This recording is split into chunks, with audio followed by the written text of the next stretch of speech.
The Steelers have signed 2 more players in NFL free agency. I'll break down who those guys are here in just a second and how they'll fit with the Pittsburgh Steelers in 2024. Then also there's some controversial new rules in the National Football League. Today I'll discuss how that affects the Pittsburgh Steelers heading into next year. And then also there's a couple more mock drafts that we're going to be reacting to today, taking 2 of some of the top prospects in this year's NFL draft. But before we get into today's Steelers news and rumors coverage, make sure you guys click that subscribe button right now, because every time there's breaking news, right? Every time they make a big signing, every time they make a trade, if they trade for Brandon Ayuk or something like that, we're going to have you guys covered with breaking news coverage, whether that be a video, whether that be a live show, whether that be both. We're going to have you guys covered with the most extensive breaking news coverage for the black and gold this offseason. Also, NFL draft coverage. We're going to be getting hot and heavy with that.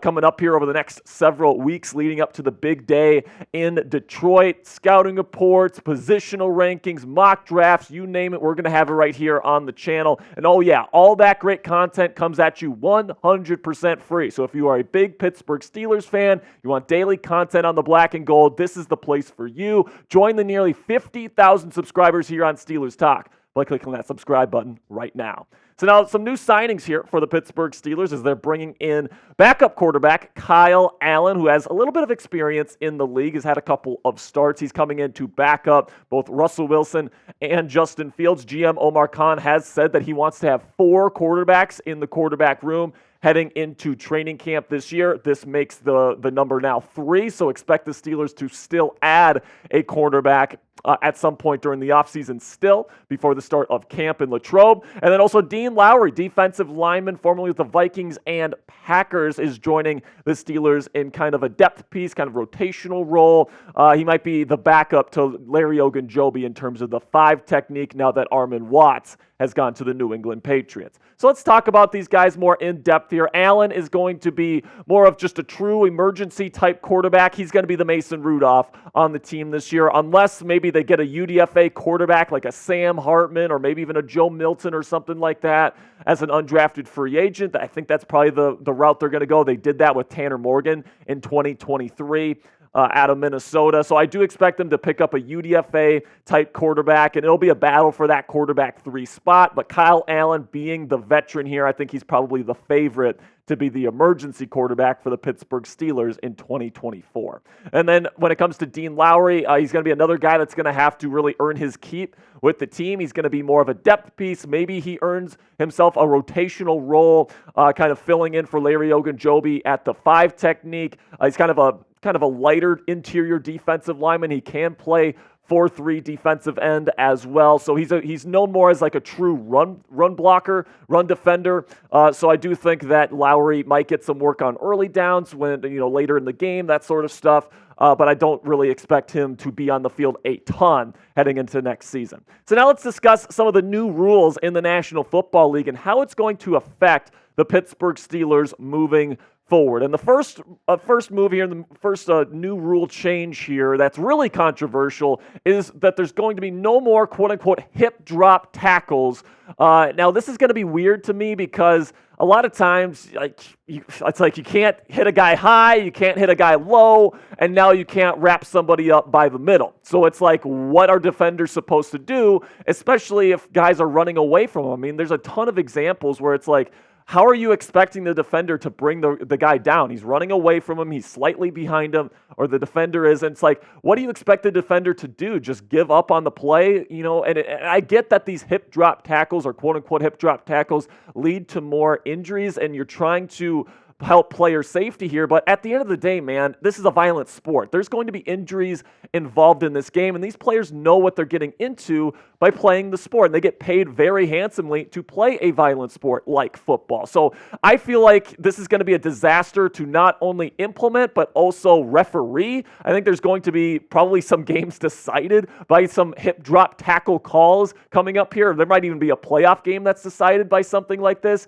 and it's going to be a 15-yard penalty, personal foul, and it's just, this doesn't sit right with me personally, but let me know what you guys think down there in the comments section. Should hip drop tackles be banned by the National Football League? Give me a yes or give me a no for today's pinned comment. YouTube's going to throw you an ad break here in just a couple of seconds. When that happens, take advantage of that time, but let me know your thoughts on today's pinned question.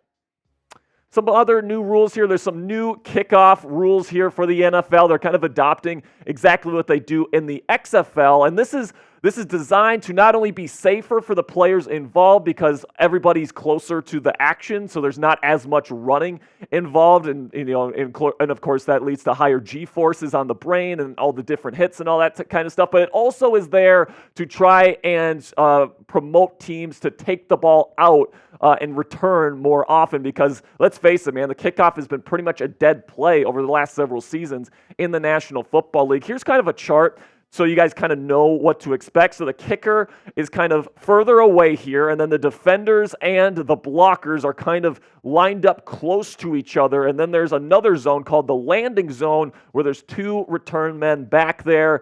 So this is supposed to promote a more dynamic game, a safer game. And personally, guys, I like this because I'm all for player safety, and I'm all for bringing back a big part of football that's kind of been lost over the last several years.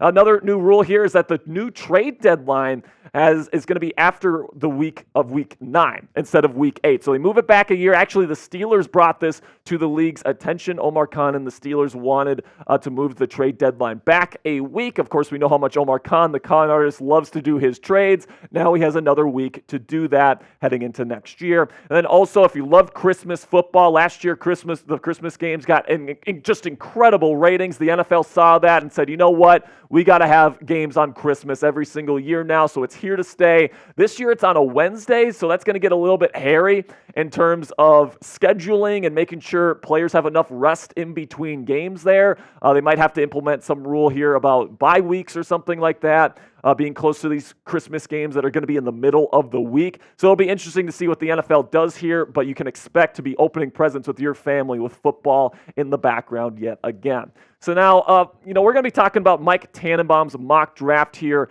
in just a second. But before we get into that, because Tannenbaum has the Steelers taking quite an interesting pick here, let's have a word from our sponsor here at GameTime. And GameTime is the fastest and easiest way to buy tickets for all the sports, music, comedy, and theater in your area. Guys, I love using GameTime because I'm somebody that likes to get tickets kind of last minute, whether I want to go to a concert with my girlfriend, whether I want to go to an MLB baseball game or an NBA basketball game, or even right now with the Penguins, NHL hockey, right? I'm sitting here at my office here in Chat Sports, and I'll just be like, you know what? I want to go to a game tonight. So all I do is I take out my GameTime app, I scroll through their amazing interface, super easy to use. They got views of your seats before you buy them, and then just 2 taps, and you can get your tickets. And not only that, guys, but also they get the lowest price guarantee. So no matter what, all right, you're going to find the lowest price tickets on GameTime, and they have flash deals right before game time, so you know you're always getting the lowest price on any ticket you buy. That is why GameTime is the fastest growing ticketing app in the country, and GameTime is the only ticketing app that gives you complete peace of mind with your purchase. See the view from your seat before you buy, so you know exactly what to expect when you arrive at the arena. Take the guesswork out of buying tickets with GameTime today. Download the GameTime app, create an account, and use code CHATSPORTS, one word, all caps, for $20 off your first purchase. Terms apply. Again, create an account and redeem code CHATSPORTS, all caps. It's right down there in the bottom right of your screen for $20 off. Download GameTime today. Last minute tickets, lowest price, guaranteed. All right, so now let's get into Mike Tannenbaum's mock draft here, where he is going to take Adonai Mitchell, wide receiver out of Texas for the Pittsburgh Steelers at number 20. And you guys know that me and Coop, producer Coop, we love Adonai Mitchell, man. Not only because Coop is a big Longhorn fan, but Adonai Mitchell, he reminds me a lot of C.D. Lamb, and he is a great deep threat with that 4.3 speed of his at a massive 6'2" height. I mean, this guy's got the size, he's got the speed, he's one of the best route runners in this year's draft class. I have him as wide receiver 4 personally right now, so this is what Tannenbaum has to say about Mitchell to the Pittsburgh Steelers. The Steelers have dramatically overhauled their QB position with Russell Wilson and Justin Fields, but they also recently traded Diontae Johnson and could use a standout receiver opposite George Pickens. Mitchell had a standout season at Texas after transferring from Georgia, averaging 15.4 yards per catch and scoring 11 touchdowns. He can fly at 6'2", running a 4.34. God damn, at the combine, and I really like this fit.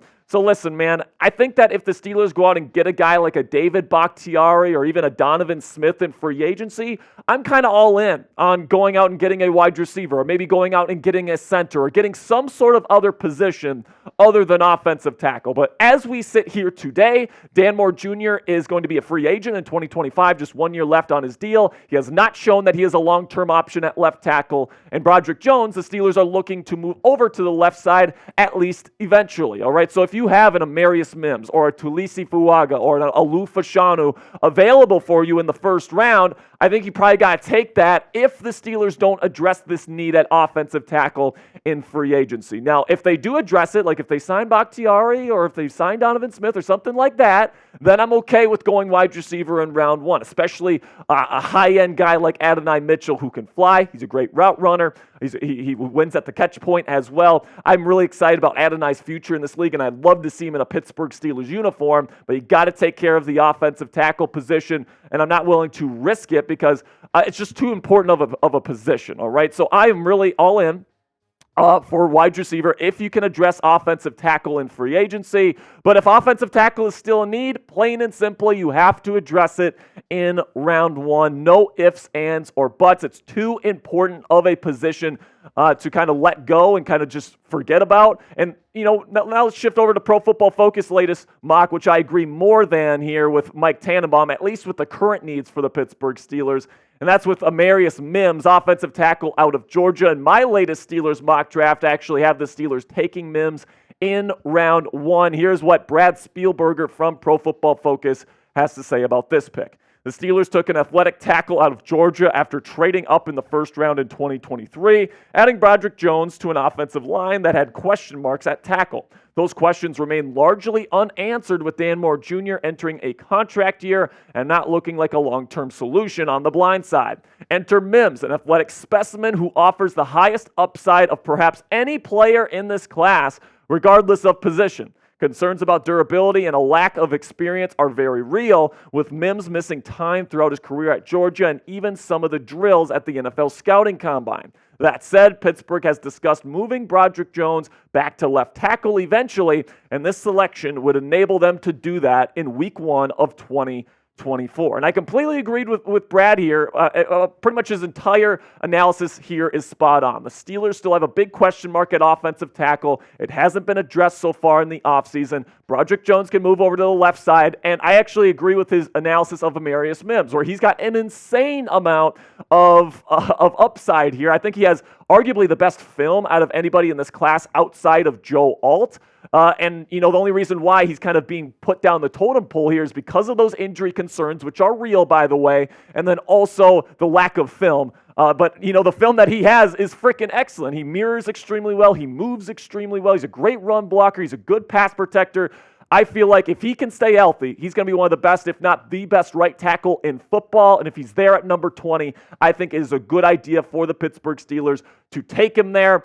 Because, listen, man, I think with this offense, with Arthur Smith coming in, the run game is going to be extremely important. Protecting Russell Wilson, who likes to hold on to the football for a long time, is going to be an important part of this offense, all right? The offensive tackle cannot be a miss, all right? So whether it's Dan Moore Jr., whether it's a David Bakhtiari, or whether it's somebody in the draft like a Tulisi Fuaga or Amarius Mims, you have to get this position right because this offense is going to be centered around the run game, and it's going to be centered around protecting the quarterback. If you can't do those two things, you're kind of screwed, in my opinion. So this is a position you absolutely cannot afford to get wrong. And because of that, I'm willing to address it in round 1 if needed. Now, let me know what you guys think down there in the comments section. What position group should the Steelers prioritize in round 1 this year? Now, I know center is a very important need.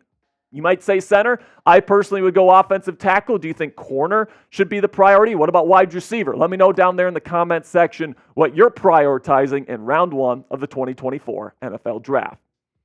So I said yesterday, anybody that gave me a follow on Twitter is going to get a shout out. Producer Cully, if you could put my Twitter on there for all those people that want to go give me a follow on Twitter. I post daily Steelers and NFL content up on there. We got a massive 40 people that followed me on Twitter yesterday. So here we go with the shout-outs.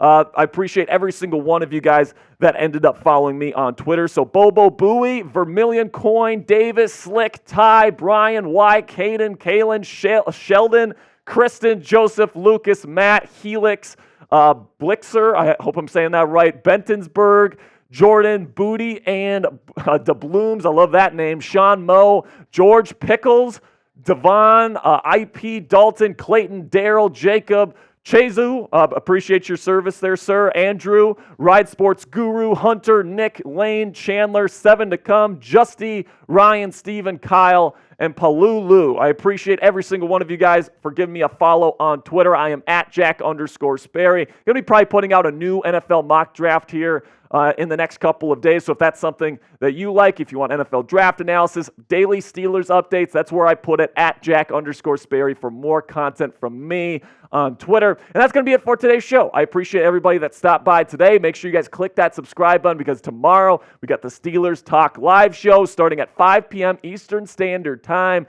where we got my latest mock draft for the Steelers. We're going to have a bunch of great stuff on there. It's going to be a good time. Make sure you guys stop by tomorrow afternoon, 5 p.m. Eastern Standard Time. And until then, here we go, Steelers.